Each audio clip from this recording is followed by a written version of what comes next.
जय श्री राम। मेरे धनु राशि के प्यारे जातक जातिका, मैं हूं आपके साथ आपका अपना डॉक्टर राज। जुलाई एक महत्वपूर्ण महीना किस प्रकार व्यतीत होगा, आखिर आपके लिए क्या महत्वपूर्ण है जुलाई में?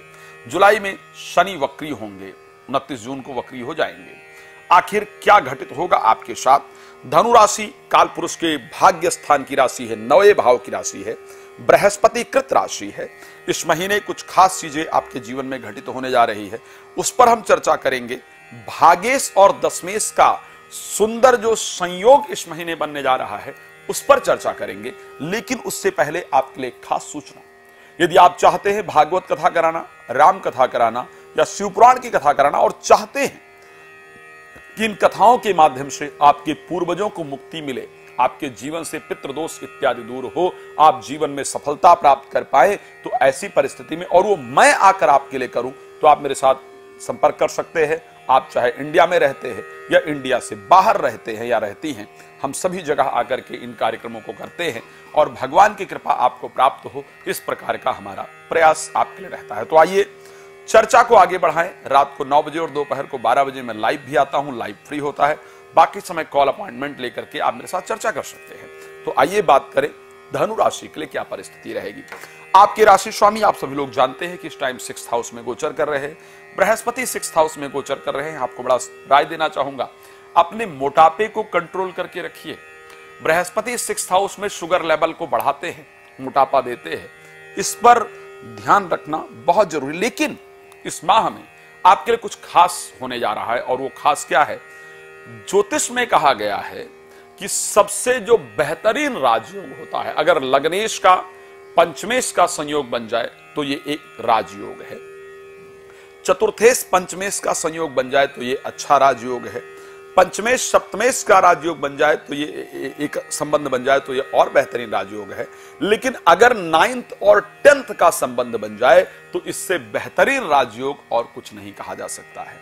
आपकी राशि में इस महीने में यही राजयोग बनने जा रहा है। आपके 9th हाउस के स्वामी, आपके 9th हाउस के स्वामी जो ग्रह रहेंगे, 9th हाउस के स्वामी आपके लिए सूर्य और उसके साथ 10th हाउस के स्वामी बुध का जो संयोग है वो आपके लिए बनने जा रहा है। और उसमें भी बड़ा बड़ा विचित्र संयोग बनने जा रहा है। यह संयोग शायद बहुत कम ज्योतिष के अंतर्गत देखने को मिलता है।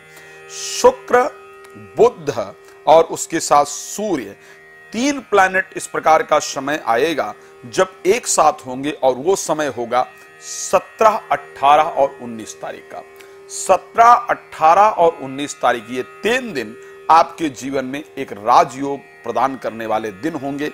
इन दिनों में आपको बेहतर रिजल्ट प्राप्त होने जा रहा है।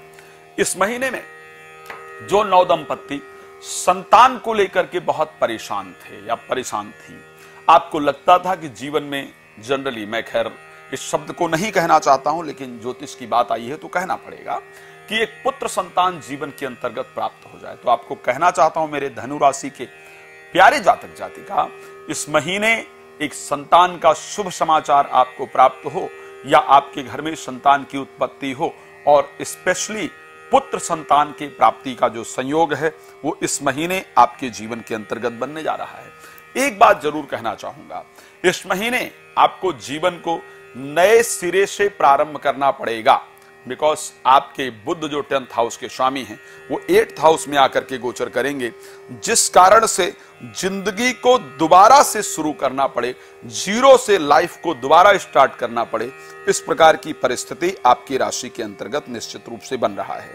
इस महीने अगर हम बात करें, जीवन साथी के अंदर आए क्रोध के कारण, जीवन साथी के अंदर आए अहंकार के कारण, जीवन साथी के अंदर आए बदलाव के कारण आपका मन विचलित रहेगा, आपका मन परेशान रहेगा।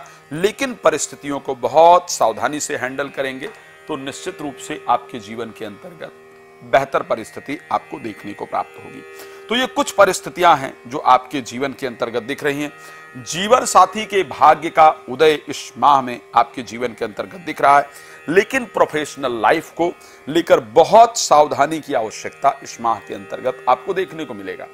स्पेशली जो दर्शक यूएसए के अंदर रहते हैं, अमेरिका के अंदर, भारत में अगर जन्म हुआ है और यूएसए के अंतर्गत अगर आप रहते हैं, और भारत के भी अगर बात किया जाए, दिल्ली, गुजरात और पंजाब जैसे बेल्ट के अंदर अगर जन्म हुआ है और आप अमेरिका के अंदर रहते हैं या कनाडा इस क्षेत्र के अंदर रह रहे हैं, तो आपके लिए प्रोफेशनल लाइफ में यानी कार्य क्षेत्र में विशेष सावधानी की आवश्यकता है। इस महीना कुछ चीट किया जाए, आपके साथ धोखा किया जाए, इस प्रकार की परिस्थिति है, तो आपको इस महीने विशेष सावधानी की आवश्यकता है। इस महीने में कौन से ऐसे दिन होंगे जो आपके लिए इंपॉर्टेंट डिसीजन लेने वाले दिन होंगे, चाहे वो प्रेम संबंध को लेकर के बात की जाए, चाहे वो एजुकेशन को लेकर के बात की जाए, और चाहे वो संतान को लेकर के बात की जाए। महीने का सबसे पहला दिन यानी 1 जुलाई, 2 जुलाई को दोपहर को 11:14 तक का जो समय होगा वो आपके लिए बहुत बेहतरीन रहने वाला है, स्पेशली संतान, प्रेम संबंध और एजुकेशन को लेकर के। इन चीजों से रिलेटेड कुछ इंपॉर्टेंट डिसीजन आप इस दिन जरूर लेने वाले हैं। और उसके बाद इस मास के अंतिम में, यानी इस मास के अंतिम की बात अगर हम करते हैं, 27 तारीख को दोपहर को 1 बजे से लेकर 28 तारीख 29 तारीख 4:45 तक, तो ये समय आपके लिए बहुत बेहतरीन होगा। मेरे पास आपको बताने के लिए बहुत कुछ है, लेकिन मैं क्या करूं, मेरे पास समय कम है। किसी ने कहा था ना, वक्त से वक्त की क्या शिकायत करूं, वक्त ही ना रहा वक्त की बात है। उसने देखा मुझे, उसने चाहा मुझे, फिर भी ठुकरा दिया, वक्त की बात है। सो रात को 9 बजे, दोपहर को 12 बजे आपके साथ लाइव आता हूं। आप मेरे साथ लाइव जुड़ करके अपने बारे में जानकारी प्राप्त कर सकते हैं, कर सकती हैं। कॉल अपॉइंटमेंट लेकर बड़ी डिटेल में बात कर सकते हैं और हर चीज को, रेमेडी को प्रॉपर समझ सकते हैं या समझ सकती है। साथ में भागवत कथा, राम कथा, शिव पुराण कथा कराना चाहते हैं या कराना चाहती हैं तो आप मेरे साथ संपर्क कर सकते हैं। भगवान आपके जीवन को सुख समृद्धियों से परिपूर्ण रखें, इसी शुभकामना के साथ जय श्री राम। बहुत धन्यवाद।